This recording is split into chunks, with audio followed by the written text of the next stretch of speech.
A'udhu billahi minash shaitanir rajim, bismillahir rahmanir rahim. Les amis, assalamu alaikum. Moi, je dis que nous avons mal compris l'islam. Et pourquoi? Parce qu'on nous a mal expliqué l'islam.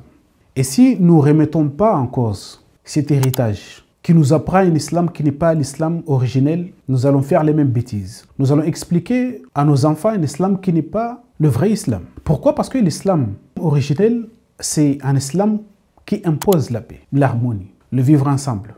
Mais c'est un islam qui n'est jamais pour la violence. C'est toujours pour la non-violence. Et c'est à l'image de Ibrahim alayhi salam, la personne qu'Allah subhanahu wa ta'ala a mis en avant et qui nous dit de le suivre. Parce que c'est la personne parmi les personnes qui ont compris ce que c'est que l'islam ce n'est autre chose que cette nature humaine qu'Allah subhanahu wa ta'ala a insérée en l'homme, fitratullah. Cette personne qu'Allah subhanahu wa ta'ala nous a permis de le suivre parce qu'Allah subhanahu wa ta'ala lui a fait imam, l'innas. Il tient en avant les arguments.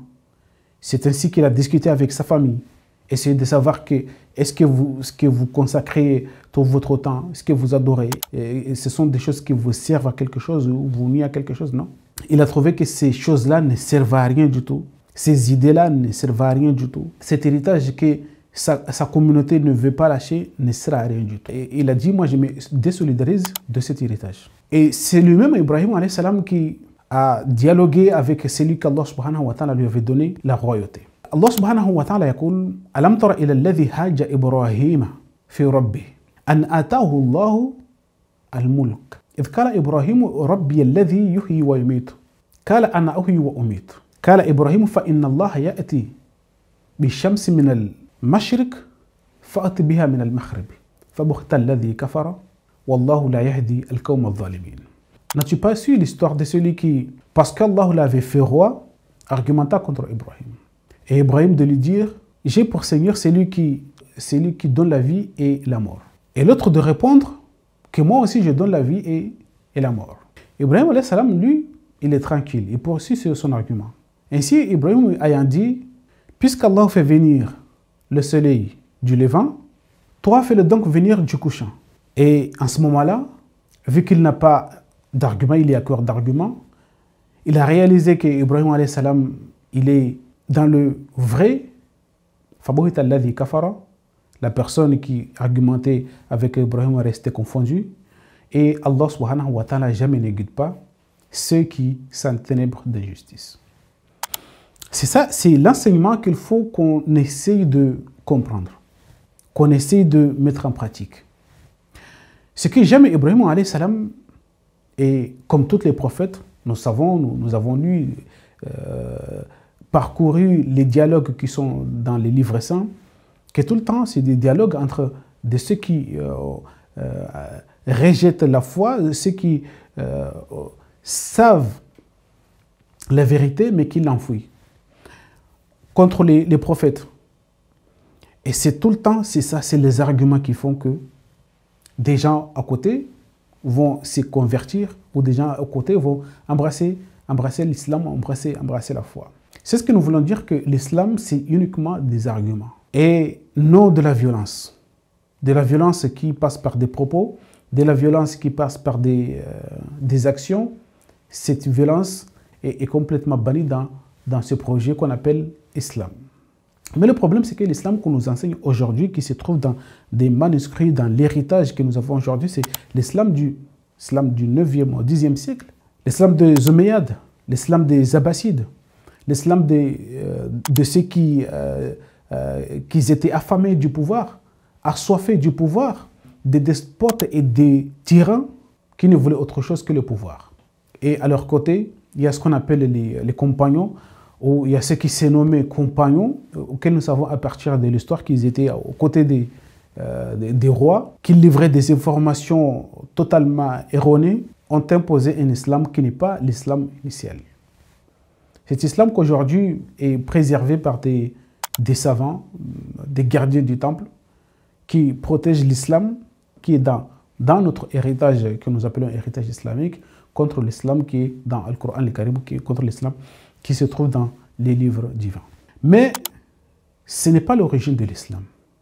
Parce que l'origine de l'islam n'est pas la Mecque. C'est ce que certaines personnes essaient de d'apprendre aux gens et c'est ce que plusieurs personnes comprennent que l'islam est né à la Mecque. Non, l'islam est né avant même que l'homme soit sur terre. Parce que l'origine de l'islam, ce qu'on appelle le masdar, l'origine de l'islam, il vient de Ismullah as-Salam. C'est lui qui garde la chose saine et sauve. C'est lui qui prône la paix. As-Salam.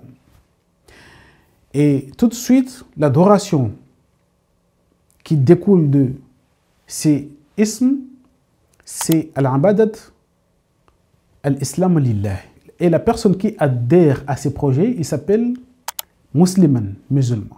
Et cette personne, à la seconde même où il s'est dit musulman, il s'est dit défenseur de la paix, défenseur du droit de l'homme, de l'humanité, défenseur de l'harmonie.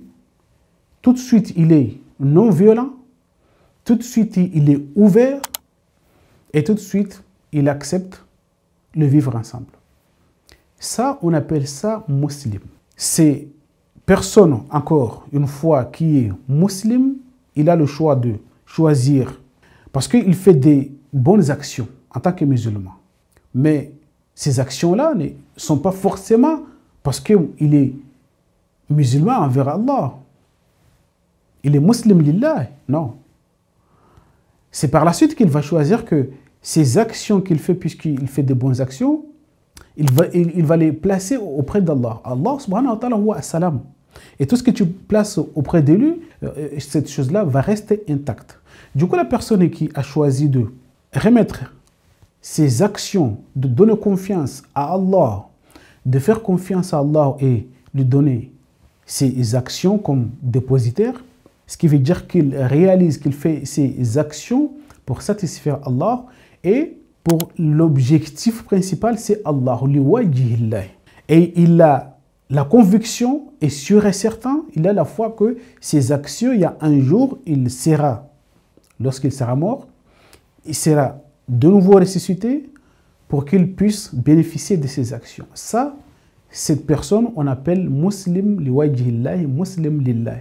Mais il y a celui qui tout simplement pratique l'islam. Vivre en harmonie avec les gens, vivre en harmonie avec la planète, vivre en harmonie, il est une personne qu'à côté de lui, tu ne risques rien. Mais il a décidé que Allah n'existe pas, il a décidé qu'il n'y a pas Yawm al-Ba'ath, il a décidé que... Du coup, il n'a pas placé ses actions qu'il fait auprès d'Allah.